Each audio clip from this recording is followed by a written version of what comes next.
Temprano en la mañana del 14 de septiembre de 2019, un hombre que paseaba a su perro en una zona boscosa del condado de Fulton, Georgia, se encontró con un descubrimiento espantoso. A pocos metros del camino de tierra, entre la hojarasca caída, yacía el cuerpo de una joven. A primera vista, era obvio que su muerte no fue accidental. Los agentes policiales que llegaron al lugar inmediatamente notaron varios detalles alarmantes: ausencia de objetos personales, signos de lucha y marcas características en el cuello. Al principio, determinar la identidad de la víctima resultó difícil porque no tenía documentos consigo. Sin embargo, pocas horas después la investigación estableció su nombre: Camila Rodríguez, de 27 años. Ella era conocida por la policía.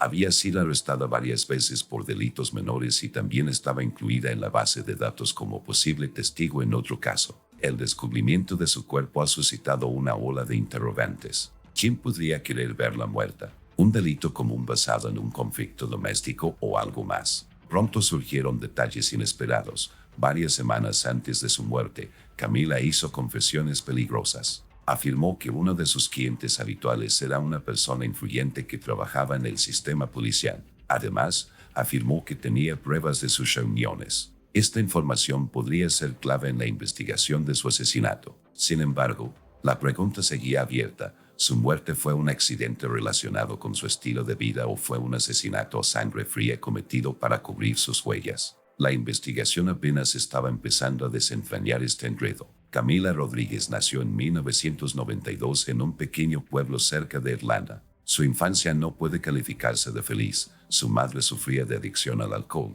Su padre abandonó a la familia cuando Camila tenía solo 5 años. La niña fue criada por su abuela, pero después de su muerte, Camila quedó abandonada a su suerte. Siendo adolescente, comenzó a llevar un estilo de vida nómada, cambiando con frecuencia de lugar de residencia y de círculo social. A los 19 años, Camila se mudó a Atlanta, donde intentó conseguir trabajo como camarera, pero los bajos salarios y la falta de estabilidad la obligaron a buscar otras formas de ganar dinero. Con el tiempo, se encontró en la industria del acompañante, ofreciendo sus servicios a clientes adinerados. Amigos y conocidos la describieron como una chica inteligente pero cansada de la vida. Algunos afirmaron que quería dejar el juego y empezar de nuevo. En los meses previos a su muerte, Camila habló cada vez más de tener información sucia sobre uno de sus clientes, una persona influyente que podría sufrir mucho si la verdad saliera a la luz. La identidad de esta persona se conoció varias semanas después de su asesinato, pero aún así,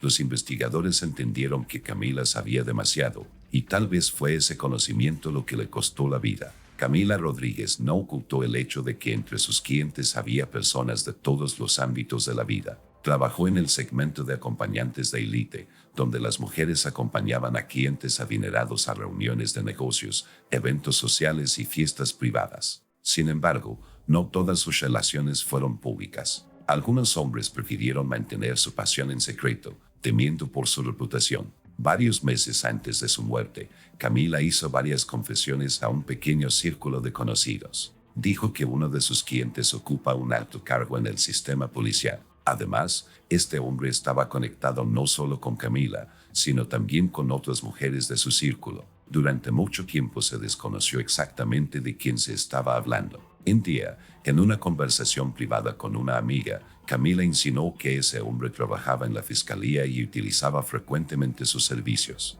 Ella afirmó que sus reuniones eran regulares y que a lo largo de los años de conocimiento se había desarrollado entre ellos una relación peculiar. Él confió en ella más de lo debido y ella, a su vez, comenzó a recopilar evidencia de sus reuniones, no tanto por chantaje, sino por su propia seguridad. Camila dijo que tiene fotografías, correspondencia y hasta grabaciones de audio que confirman su vínculo con este hombre. En las últimas semanas antes de su muerte, dijo que si algo sucede, su amiga debería transmitir esta información a las personas adecuadas. Sin embargo, no reveló ningún detalle específico. Una de las primeras personas en informar a los investigadores sobre la evidencia incriminatoria fue su amiga, Lauren Davis. Tras la muerte de Camila, ella se comunicó con la policía y denunció que la fallecida temía por su vida. Según ella, Camila ha dicho más de una vez que su cliente está nervioso y tiene miedo de que su relación pueda salir a la luz pública. Los investigadores comenzaron a buscar confirmación de esta información. A Camila le confiscaron el teléfono y la computadora portátil y revisaron sus cuentas de redes sociales. Sin embargo, a primera vista no se descubrió nada incriminatorio. Se eliminaron muchas correspondencias y no se encontraron copias de seguridad de los mensajes en los servicios en la nube. Pero aún así se descubrió un rastro importante. Su teléfono contenía correspondencia con un contacto anónimo que regularmente le enviaba dinero mediante transferencias electrónicas. Los mensajes eran secos y formales. Estaré en el lugar de siempre a las 10 de la noche. Estaré una hora más tarde. Cancelado. Nos vemos mañana. Después de rastrear estos pagos, la policía encontró a la persona que transfirió el dinero. Resultó ser Thomas Wilson, un fiscal de distrito de Atlanta de 48 años conocido por sus métodos duros y su lucha contra el crimen organizado. Fue una figura influyente, temida y respetada en los círculos jurídicos. Sin embargo, su impecable reputación podría derrumbarse en un instante si se supiera que utilizó los servicios de chicas de agencias de acompañantes. Wilson siempre mantuvo un comportamiento reservado y cauteloso. En su vida personal, estaba casado, tenía 2 hijos y exteriormente parecía un hombre de familia modelo. Pero ahora los investigadores se preguntaban, ¿podría estar relacionado con el asesinato de Camila Rodríguez? Inicialmente fue citada a interrogatorio como testigo.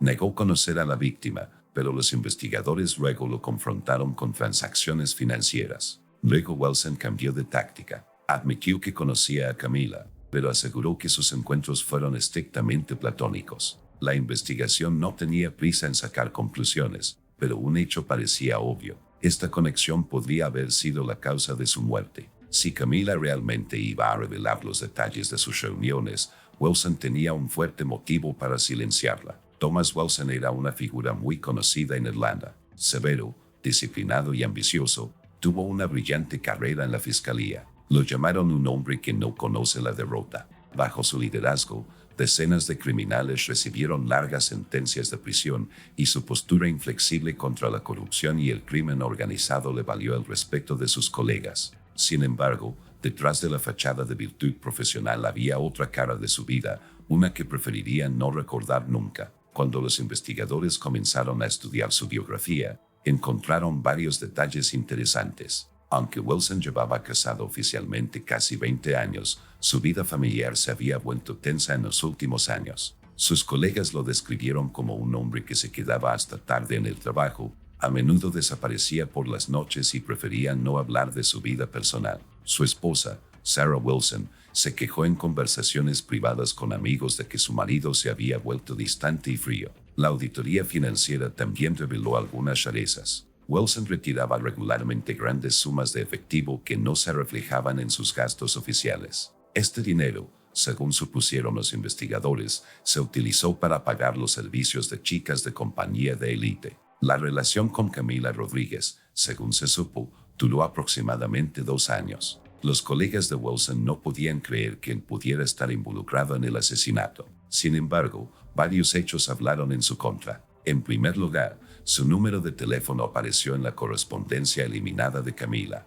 En segundo lugar, la noche de su asesinato, su coche fue visto en cámaras de vigilancia cerca de la zona donde ella vivía. Wilson afirmó haber estado en casa esa noche, pero su coartada no resistió el análisis. Su esposa admitió que regresó tarde por la noche y parecía agitado. Las pruebas reunidas no dieron a la investigación un panorama completo, pero una cosa estaba clara: Thomas Wilson tenía un motivo y definitivamente estaba ocultando algo. Ahora el trabajo de los detectives era descubrir hasta dónde estaba dispuesto a llegar para mantener su secreto. Cuando el nombre de Thomas Wilson apareció en el expediente, la investigación inmediatamente tropezó con dificultades. No era un sospechoso común, era un fiscal poderoso que conocía el sistema desde dentro y entendía cómo funcionaban los procedimientos de investigación. El más mínimo error podría haber significado que el caso se hubiera desmoronado y el propio Wilson hubiera escapado al castigo. Las primeras acciones de la policía fueron reconstruir los últimos movimientos de Camila Rodríguez.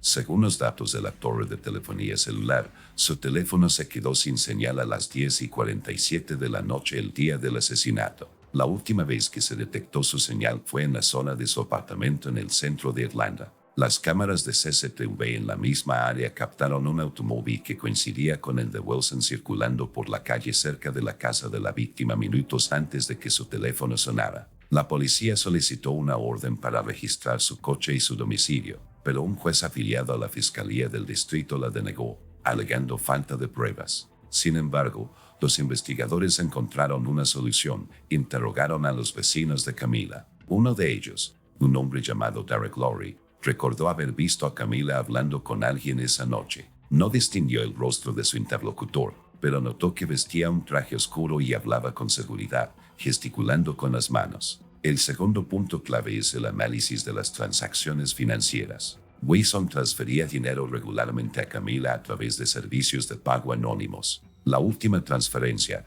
realizada 3 días antes de su asesinato, fue por $5,000. Los investigadores se preguntaron, ¿fue este un pago normal por sus servicios o un intento de silenciarla? El verdadero avance en el caso se produjo cuando los detectives pudieron acceder a los datos eliminados del teléfono de la víctima. Pudieron recuperar parte de la correspondencia entre Camila y un número desconocido, que luego resultó estar registrado a nombre del asistente de Wilson. Un mensaje enviado una semana antes de su muerte decía: "No entiendes lo que haces. Si esto sale a la luz, estoy acabado". En respuesta, Camila escribió: "Solo quiero justicia". Estas palabras decían mucho. Ahora la investigación supo que la víctima efectivamente había estado tratando de conseguir publicidad. Tras nuevas pruebas, la policía volvió a ordenar la búsqueda. Esta vez el juez aprobó la orden. En la casa de Wilson se encontraron documentos de trabajo, una computadora portátil y ropa que coincidía con la descripción del testigo.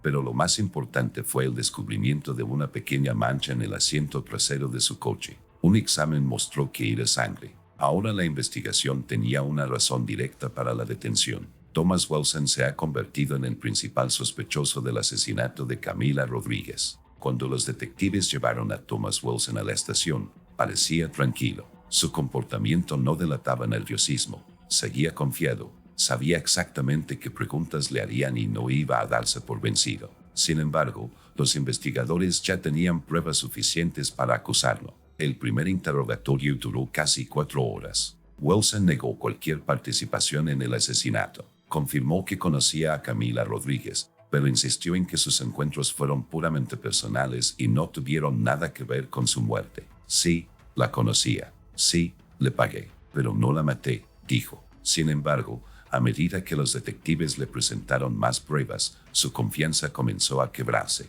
Cuando le mostraron las imágenes de las cámaras de seguridad de su coche pasando por la casa de Camila el día del asesinato, empezó a buscar una explicación. "Estaba de paso". "No significa nada", respondió. Pero cuando los investigadores le mostraron los resultados de una prueba de ADN realizada en la sangre encontrada en su coche, su comportamiento cambió. Se quedó en silencio, se inclinó hacia adelante y se quedó mirando fijamente un punto durante un largo rato. Entonces, sin levantar la cabeza, preguntó: "¿De qué estoy en peligro?". Después de esto, pidió un abogado y el interrogatorio tuvo que ser interrumpido. Sin embargo, la investigación ya sabía que se había derrumbado. Después de varios días de silencio, Wilson aceptó confesar a cambio de un acuerdo con los fiscales. En una reunión con sus abogados, admitió que efectivamente se había reunido con Camila esa noche, pero que originalmente no había tenido la intención de matarla. Según él, ella comenzó a amenazarlo, diciéndole que le contaría a los periodistas sobre su vida. Ella dijo que tenía pruebas, explicó: fotografías, correspondencia, grabaciones de conversaciones. No podía permitir que eso sucediera. Según su versión, el encuentro comenzó en su apartamento. Hablaron, pero luego la conversación se convirtió en una discusión. Camila supuestamente dijo que tenía copias de las pruebas incriminatorias y que no se iba a quedar callada. Traté de calmarla, de convencerla de que era una idea estúpida, pero ella estaba decidida. Luego le ofreció dinero, $10,000 por el silencio, pero Camila se negó. Ella dijo que no se trataba de dinero, que estaba cansada de que gente como yo quedara impune. Wilson dijo que sentía que estaba perdiendo el control. Cuando Camila intentó coger el teléfono para llamar a alguien, él la agarró de la muñeca. Empezó a gritar, a forcejear, y yo no sé qué pasó después. Todo pasó demasiado rápido. Él admitió que en algún momento sus manos estaban alrededor de su cuello. No se dio cuenta de lo fuerte que la estaba apretando hasta que ella dejó de moverse. No fue intencional. Fue un accidente, insistió. Después de que Camila dejó de respirar, entró en pánico. Me senté junto al cuerpo durante varios minutos, sin saber qué hacer. Entonces decidí deshacerme de ella. La envolvió en una sábana, la llevó hasta su coche y salió de la ciudad. En una zona boscosa del condado de Fulton, sacó el cuerpo del coche, lo dejó entre los árboles y se fue. No sabía qué hacer, repitió durante el interrogatorio. Todo fue un error, pero la investigación no compartió su opinión. Ahora se enfrentaba a un juicio y el acuerdo que esperaba estaba en duda. El juicio de Thomas Wilson comenzó en febrero de 2021, pocos meses después de que confesara haber asesinado a Camila Rodríguez. El caso ha atraído la atención no solo en Atlanta, sino en todo el país. Wilson era una figura muy conocida en el sistema legal, y su condena por asesinato fue un shock para todos los que lo conocían como un fiscal honesto. El juicio fue tenso y no hubo dudas en la sala del tribunal de que este caso eclipsaría a otros juicios penales. Todo el país lo siguió, discutiendo no solo del crimen, sino también de cómo un personaje así podía acabar en el banquillo de los acusados. La fiscalía basó su estrategia en varios puntos clave. En primer lugar, subrayaron que el asesinato no fue aleatorio, como afirmó Wilson. El fiscal que preside la acusación destacó varios puntos críticos. En primer lugar, la muerte de Camila no fue causada por una pelea o discusión al azar. El grado de violencia con que se realizó el estrangulamiento indicó una intención de quitarle la vida. No pudo haber sido un accidente como afirmó el acusado. En segundo lugar, la fiscalía se centró en el hecho de que Wilson intentó encubrir su crimen llevando el cuerpo de la víctima al bosque y dejándolo allí. El fiscal dijo que sus acciones demuestran que actuó con pleno conocimiento de su delito, tratando de deshacerse del cuerpo para evitar el castigo. Además, se señaló su falso testimonio. Al inicio de la investigación, Wilson afirmó que nunca había conocido a Camila y luego admitió que sí la conocía, pero aseguró que fue pacífica y no pasó de una amistad platónica. Estas contradicciones en su testimonio solo empeoraron la situación. Pruebas contundentes, como sangre en el asiento trasero de su coche y ADN encontrado en su cuerpo, también se convirtieron en puntos importantes en el caso de la fiscalía. La defensa intentó presentar a Wilson como un hombre en una situación crítica y argumentó que sus acciones fueron el resultado de una reacción impulsiva a la amenaza que representaba Camila. Los abogados defensores argumentaron que Wilson no era un asesino por naturaleza y que el asesinato fue un accidente. Intentaron demostrar que el fiscal no tenía intención de quitarle la vida a Camila y que su muerte ocurrió durante una discusión. Los abogados insistieron en que no se dio cuenta del alcance de su agresión y que fue un momento de completa pérdida de control. Argumentaron que las confesiones de Wilson eran un intento de remordimiento y no una prueba de malicia. En el tribunal, plantearon la cuestión de su estado mental en el momento del crimen, argumentando que la presión a la que estaba sometido Wilson podría haber afectado sus reacciones. La defensa también intentó suavizar la situación mostrando sus cualidades positivas. Thomas Wilson era muy respetado en su profesión, su carrera fue exitosa y sus colegas lo describieron como un profesional honesto y competente. Los abogados defensores argumentaron que tales crímenes son raros y que sus acciones fueron más el resultado de un trauma psicológico que de premeditación. Uno de los testigos clave de la fiscalía fue Lauren Davis, una amiga cercana de Camila. Ella relató su última conversación con la víctima, en la que Camila expresó preocupación por su seguridad. Según ella, Camila dijo que Wilson estaba nervioso y tenía miedo de que su testimonio saliera a la luz. Lauren también confirmó que Camila le advirtió que si moría, dejaría todo el material sobre su vínculo con el fiscal. Esta confirmación fue fundamental para convencer al tribunal de los motivos de Wilson.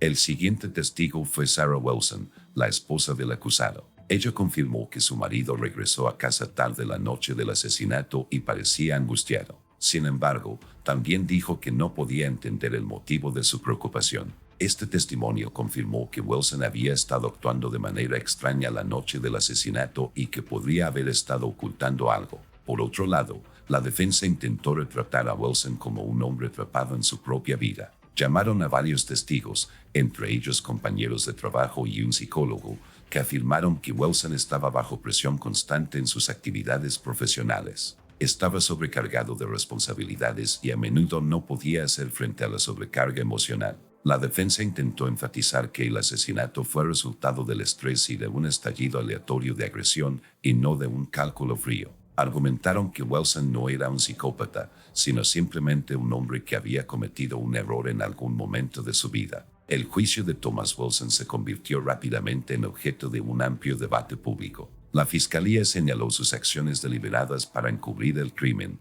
mientras que la defensa intentó justificar sus acciones citando estrés e inadvertencia. Muchos en Irlanda siguieron el juicio con gran interés, ya que no solo involucraba un asesinato, sino también las posibles implicaciones para todo el sistema policial. Se creía que un crimen de tal magnitud podría socavar la credibilidad de la acusación y muchos dudaban de que Wilson saliera ileso incluso si el caso finalmente se decidía a su favor. En su conclusión, el fiscal recordó al jurado todas las pruebas que hablaban en contra de Thomas Wilson. Destacó que la muerte de Camila Rodríguez no pudo haber sido accidental. El fiscal recordó cómo el acusado inicialmente negó su relación con la víctima y luego, cuando las pruebas se hicieron claras, comenzó a cambiar su testimonio, ofreciendo una versión de una pelea accidental. Sin embargo, según el fiscal, todas estas versiones no se correspondían con los hechos. Señaló la brutalidad del crimen, estrangulamiento con intención de matar, así como las acciones posteriores de Wilson para ocultar el cuerpo y destruir pruebas.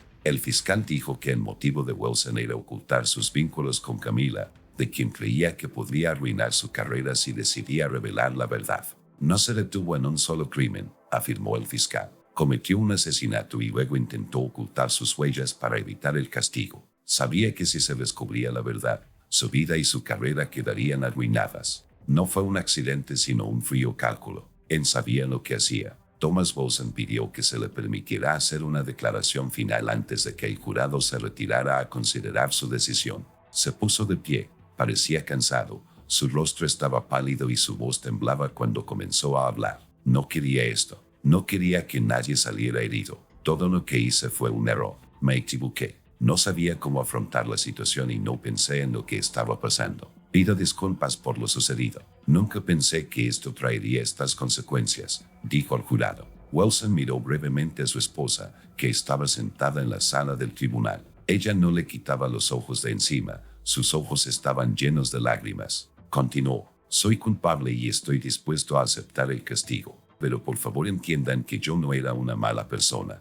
Fue un momento de desesperación que resultó en tragedia. No quiero que mi familia sufra por esto. Solo pido una cosa, perdón. Después de estas palabras, el jurado se retiró a la sala para deliberar. Tenían que decidir cuál sería la sentencia para Thomas Wilson, si sería la pena de muerte, una larga pena de prisión o algo más. El proceso de discusión se prolongó durante varios días. El jurado no pudo llegar a un consenso. Por un lado, muchos creían que el asesinato de Camila fue premeditado y que Wilson merecía el castigo más severo. Por otra parte, varios miembros del jurado consideraron que era necesario tener en cuenta su remordimiento y su estado psicológico en el momento del crimen. Después de largas deliberaciones, el jurado llegó a una conclusión. Thomas Wilson fue declarado culpable de homicidio. Fue condenado a 25 años de prisión sin libertad condicional durante los primeros 20 años. El tribunal también tuvo en cuenta su arrepentimiento y sus características positivas, pero los severos castigos para los criminales que ocupaban altos cargos se convirtieron en una señal importante para la sociedad. La sentencia fue anunciada y Wilson pareció aceptarla sin resistencia. Fue escoltado hasta la prisión donde debía cumplir su condena. El juicio terminó, pero las consecuencias de este caso se sintieron en la sociedad durante mucho tiempo. Muchos se preguntaron cómo pudo suceder que un hombre que había luchado por la justicia durante tantos años se convirtiera en culpable de un crimen tan grave. El caso fue un recordatorio de que incluso las personas más respetadas pueden cometer errores trágicos y que el sistema de justicia no hace excepciones. El destino de Camila Rodríguez queda grabado en la memoria de quienes siguieron su caso. Su vida fue truncada demasiado pronto, pero su muerte llamó la atención sobre los problemas de corrupción y moralidad en los niveles más altos del poder.